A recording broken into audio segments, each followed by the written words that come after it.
दर्द गम डर जो भी है बस तेरे अंदर है। खुद के बनाए पिंजरे से निकल कर देख, तू भी एक सिकंदर है, तू एक सिकंदर है।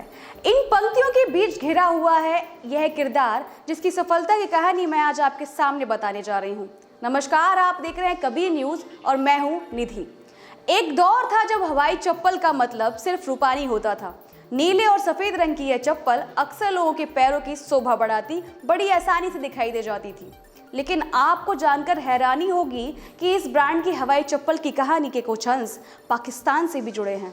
जी बिल्कुल सही सुन रहे हैं। सामान्य हवाई चप्पल को एक ब्रांड के रूप में आगे लाने वाले रूपानी फुटकेयर के प्रबंधक निदेशक लक्ष्मण दास रूपानी के संबंध पाकिस्तान से हैं। तो आप समझ ही सकते हैं, पाकिस्तान से भारत आकर एक ब्रांड बनाना और लोगों के दिलों पर राज करना लक्ष्मण दास रूपानी के लिए आसान होगा।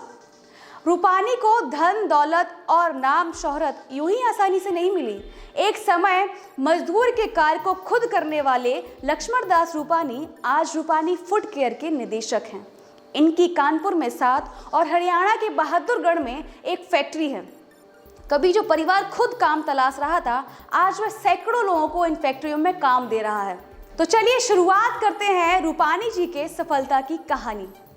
आपको पता ही होगा कि 1947 में बंटवारे का दंश भारत और पाकिस्तान में रहने वाले लाखों लोगों ने झेला था।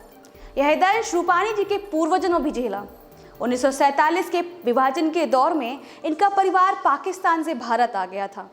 बंटवारे के वक्त जब यह दंगे होने लगे तो आपके दादा स्वर्गीय छत्तूमल और दादी अपने तीनों बेटों और पुत्र बधुओं के साथ वहां से निकलकर भारत आ गए। अपना घर, कारोबार, संपत्ति सब कुछ पाकिस्तान में छोड़कर आए रूपानी परिवार के पास जीवन के हालात आसान नहीं थे। 2 जून की रोटी के लिए भी संघर्ष करना पड़ता था। परिवार सिंधी था, हिम्मती था। एक साथ मिलके सभी ने परिवार को आगे बढ़ाने की ठानी। उनकी माँ भी इसमें पीछे नहीं रही। सिलाई कढ़ाई करके परिवार के पुरुष सदस्यों का हाथ बटाया और नींव रखी एक बेहतर कल की। पिता के पास भी कोई रोजगार नहीं था। अब मजदूरी उनकी मजबूरी थी। लकड़ी और लकड़ी के कोयले को अपने जीवन यापन का सहारा बनाकर एक उदाहरण पेश करने की शुरुआत की। 1950 में कोयला बेचने का लाइसेंस मिला तो एक करीबी रिश्तेदार से आर्थिक सहयोग लिया और अपने परिवार की उन्नति को गति दी। इसी बीच 1954 में लक्ष्मण दास रूपानी का जन्म हुआ। इन दिनों में भी परिवार संघर्ष ही कर रहा था। आर्थिक हालात ठीक नहीं थी। आपने बचपन काल से ही अपने पूरे परिवार को संघर्ष करते देखा। आपने शिक्षा भी पिता के काम में हाथ बटाने के साथ ही पूरी की थी। लक्ष्मण दास रूपानी 5 भाई हैं।